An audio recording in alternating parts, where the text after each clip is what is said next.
एक तो ये है कि इशाक डर पहुंच गया चाइना और वहां पे अफगानिस्तान के फॉरेन मिनिस्टर को बुलाया गया है और चाइना कुछ गठजोड़ करने की कोशिश कर रहा है। ये तो एक तरफ चल रहा है, स्ट्रेटेजिक आपने बात करी तो मैं स्ट्रेटेजिक बताता हूं। दूसरी तरफ ये है कि पाकिस्तान में ऑप्टिक्स का बहुत बड़ा खेल है। पाकिस्तानी ये भी देखते हैं कि जब उनका प्रधानमंत्री जहाज से उतरता है तो रेड कारपेट कितना लंबा है। उनको ये चीजें बहुत मैटर करती हैं पाकिस्तान में कि भाई शोबाजी भौकाल क्या चल रहा है। वो पाकिस्तानी एक साइकोलॉजी है उनकी। तीसरी चीज ये जो हेडक्वार्टर शिफ्ट करने की बात सर ने भी बहुत खूबसूरती से बताया कि ये अपना जीएचक्यू शिफ्ट कर रहे हैं। क्यों? क्योंकि देखिए ये सवाल कभी पाकिस्तानी कौम नहीं पूछेगी जनरल आसिम मुनीर से, या सॉरी जनरल साहब, I beg your pardon sir, field marshal Asim Munir. देखिए तमीज में रहना चाहिए हम लोगों को, तो तमीज में रह के मैं बोलता हूं कि फील्ड मार्शल आसिम मुनीर से ये कभी नहीं पूछेगी पाकिस्तानी कौम, क्योंकि उनको अलाउड नहीं है। सच बात तो ये है कि जैसा जनरल साहब ने अभी टीवी पे बताया, वेयर एवर दे गो, पाकिस्तान इतना सा है, बिलांद भर का इतना पाकिस्तान है, लंबाई में ज्यादा चौड़ाई में छोटा। ठीक है साहब। और यहां से अगर इंडियन आर्मी, नेवी या एयरफोर्स कहीं से भी ये फैसला करते हैं पाकिस्तान को ठोकने का, देयर इज नो वे। आसिम मुनीर को आपने बोला सांप, मैं कह रहा हूं सांप हो, नेवला हो, बिच्छू हो, ये किसी भी छेद में जाए वहां से ढूंढ के निकाल, देयर इज नो वे। ये क्यों गए हैं वहां से? जरा इनसे पूछिए क्यों गए हैं, कारण क्या है? रावलपिंडी में तो आप डे 1 से थे। जीएचक्यू रावलपिंडी आज का है, वो तो दशकों पुराना है। आप क्यों हिले रावलपिंडी से? आपका क्यों मन हुआ कि अब रावलपिंडी से? क्योंकि आपको पता है कि आपने वो कहानी सुनी होगी बड़ी मशहूर, ये सब उसी एरिया में है। ठीक है। अब देखिए यहां पे आर्मी चीफ पहुंच रहे हैं। आर्मी चीफ किससे मिलने गए हैं? वहां पे सेना से मिलने गए हैं और वहां पे बीएसएफ के भी लोग हैं। इसका मतलब आज की तारीख में जो मैं फोटो देख रहा हूं, मैं उसी का एनालिसिस कर रहा हूं और मैं कुछ बात नहीं कर रहा, मेरे पास कोई इंफॉर्मेशन नहीं है।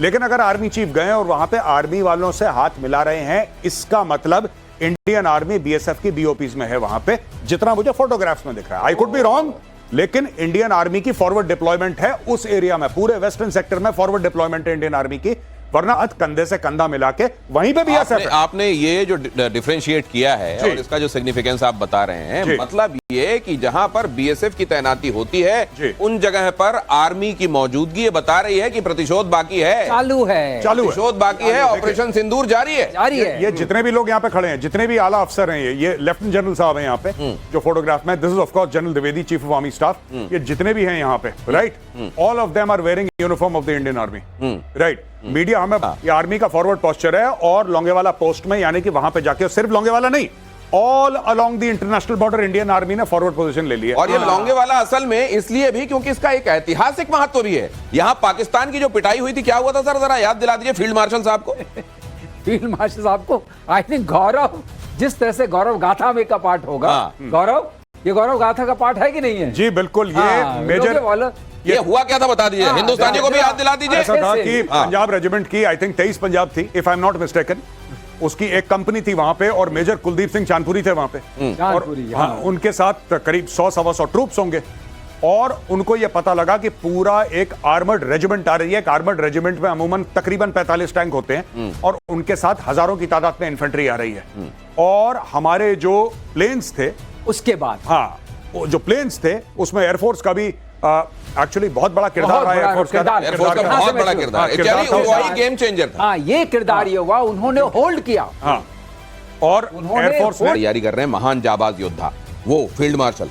और यहां पर देख लीजिए, बगैर शोर शराबा किए जनरल उपेंद्र द्विवेदी ये बता रहे हैं कि भारतीय सेना का मिजाज क्या है, मूड क्या आने वाले दिनों को लेके।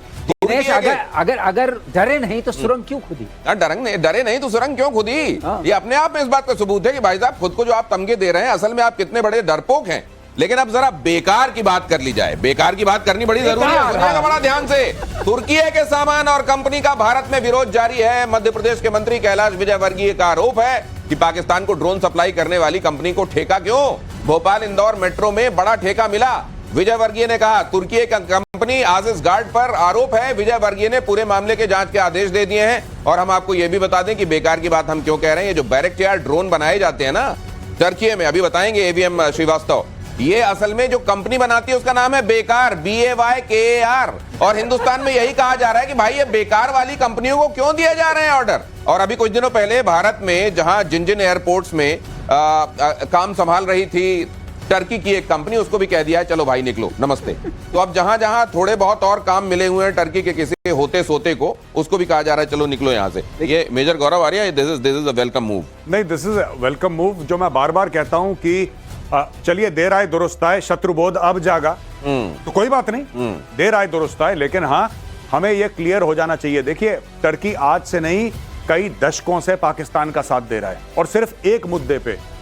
मुद्दा क्या है जी कि 80 भी मुसलमान थे, तुसी भी मुसलमान, हाँ, ऐसे खलीफा बनाएंगे, बस बस बस, और कुछ नहीं है तुर्की का। जब तुर्की में भूकंप आया, सबसे पहले कौन गया था यहां से?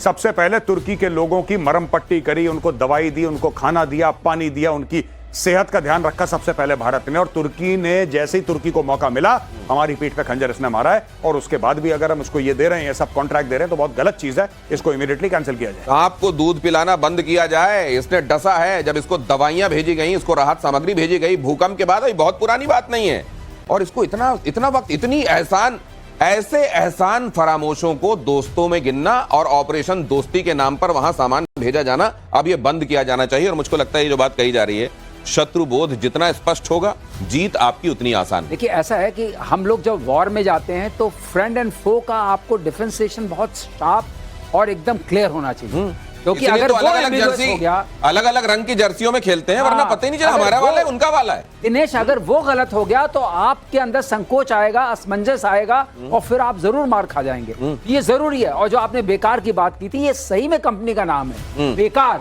और अपने नाम को इसने सिद्धि कर दी है, जैसा नाम वैसा काम। हमारे खिलाफ तो बेकार हो गए। अगर ये बेकार हो गए तो अब इनका बिकेगा कैसे? आपको ताजुब होगा, बेकार का जो ओनर है, most of the shares are with son in law of Turkey's president Erdogan. Yes. खलीफा साहब के पास है, उनके दामाद जी का है, और दामाद जी इतने बेकार साबित हुए, अब वो जाके क्या बोलेंगे दामाद जी? तो ये सुन लीजिए आप, एर्दोगान टर्की के जो प्रेसिडेंट हैं, उनके दामाद के मेजर स्टेक हैं बेकार में। कंपनी का नाम है बेकार, BAYKAR, जो बैरक्टार ड्रोन बनाती है। बड़ी चर्चा हुई थी इसकी रशिया यूक्रेन के समय।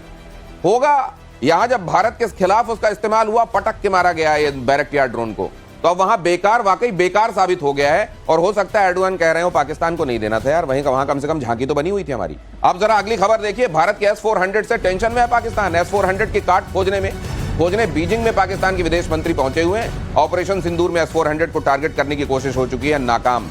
लेकिन सवाल यह है कि बीजिंग जाके S-400 की काट खोजना वैसा ही है जैसे किराने की दुकान में जाके आप किसी फाइटर जेट के संदर्भ में डील करने की सोचें। क्यों करने गए वहां? नहीं, देखिए अब क्या करेंगे, आप इनकी भी मजबूरी समझिए। और यहाँ पे पाकिस्तानियों की बिल्कुल भी गलती नहीं मानता मैं। वो क्या करेंगे बेचारे? कोई, देखिए इनके पास कुछ खरीदने के लिए पैसा है नहीं। पहली चीज, let's be very clear, IMF ने 10 कठोर शर्तें इनके ऊपर लगा दी हैं कि अगर तुम बदतमीजी करोगे तो हम फिर पैसे की नली काट देंगे।